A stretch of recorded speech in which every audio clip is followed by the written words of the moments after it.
বন্ধুরা, আমি আজকে একটা ডিমের রেসিপি করব টমেটো ছাড়া।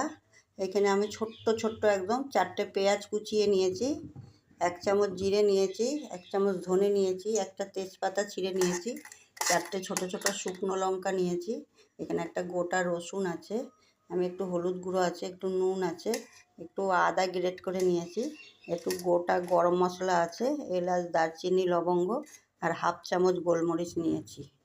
আমি এইগুলোকে এখন তেলে ভাজবো, ভেজে তারপরে পেস্ট করব ডিমের তরকারিটা করার জন্য। দেখুন বন্ধুরা, আমি কড়াতে সর্ষের তেল দিয়ে দিয়েছি। আমি প্রথমে এই উপকরণগুলো তেলে দিয়ে দিচ্ছি: জিরে, ধনে, গোলমরিচ, গরম মশলা, গোটা গরম মশলা। ওইগুলো একটু ভাজা হয়ে গেছে, এর মধ্যে আমি শুকনো লঙ্কা আর তেজপাতাটা দিয়ে দিলাম।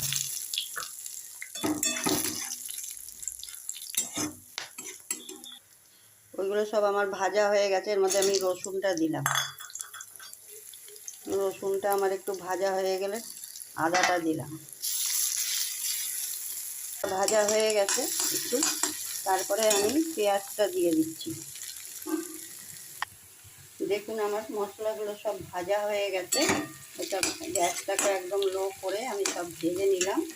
এই উপকরণগুলো তার সাথে আমি 1.5 চামচ হলুদ গুঁড়ো আছে আর পরিমাণ মতো নুন দিচ্ছি। নুন দিয়ে একটু নাড়াচাড়া করেই আমি গ্যাস অফ করে দেবো এখন। দিয়ে এটা ঠান্ডা হলে পরে আমি এটা পেস্ট করব। ডিমটাকে সেদ্ধ করে নুন হলুদ দিয়ে ভেজে নিলাম। ডিম ভাজার তেলে আমি একটু গোটা গরম মশলা ফোড়ন দিলাম। গরম মশলাটা ফোড়ন দিয়ে এর মধ্যে আমি যেই বাটি যতটা পেঁয়াজ বাটাতে দিয়েছি, ভেজে বেটেছি, অতটা পেঁয়াজ আমি আবার একটু ভেজে নেব।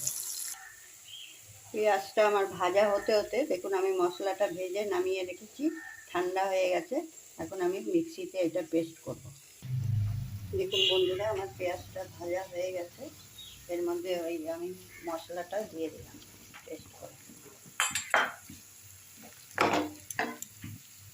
বন্ধুরা দেখুন, আমি মশলাটা দেওয়ার পরে, এটা ভাজা মশলাই তো আছে, বেশি কষালাম না, নাহলে বেশি কালো হয়ে যাবে।